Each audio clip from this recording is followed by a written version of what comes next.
Il est des jours où, pour tout l'or du monde, l'on n'aimerait pas être à la place de certains dirigeants.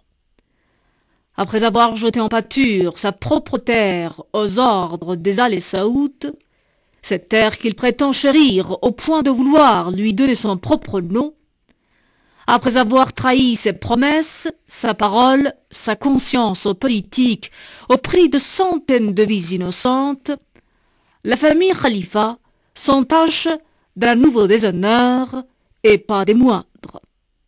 C'est en Grande-Bretagne que sont formés et entraînés les soudards saoudiens, ceux-là même qui ont la gâchette si facile, qui prennent plaisir à massacrer les Bahreïnis, à raser leurs lieux de culte, à envahir leurs hôpitaux, à torturer malades, médecins, infirmières, à les embastiller, puis à les faire disparaître à jamais.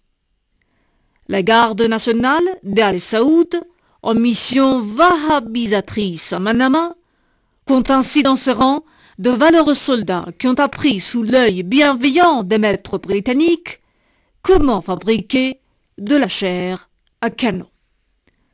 Le numéro 2 du ministère britannique de la Défense, qui annonçait cette nouvelle devant les députés de la Chambre commune, a semblé d'ailleurs en tirer une certaine fierté, tant il est vrai que le sort réservé à Bahreïn et à ses chiites incarne à lui seul ce qu'il y a de pire, de plus scandaleux en diplomatie occidentale, à savoir une défense des droits de l'homme à géométrie fortement variable.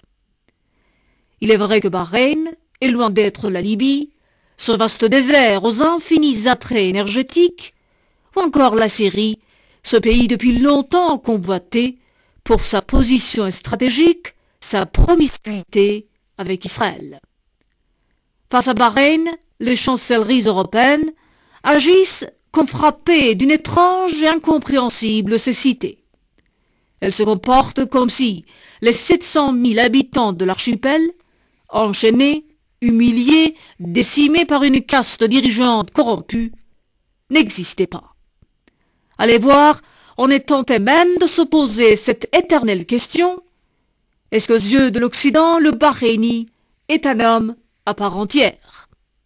Est-il apte à goûter au même titre que n'importe quel être humain au bienfait de la démocratie, de la liberté, de la parité, soit toutes ces belles paroles au nom desquelles les Libyens se font tuer sous les bombes de l'OTAN? Si oui, comment expliquer alors les flirts d'un David Cameron avec son homologue bahreïni, ou encore cette visite inopinée du prince Charles la semaine dernière à Manama? Le mot juste, c'est Kate Allen, responsable d'Amnesty International, qui le prononce. Quelques misérables contrats d'armement auront suffi pour que l'Europe brade ses valeurs et se rabaisse au rang de complice dans une affaire qui est tout d'un pogrom prémédité.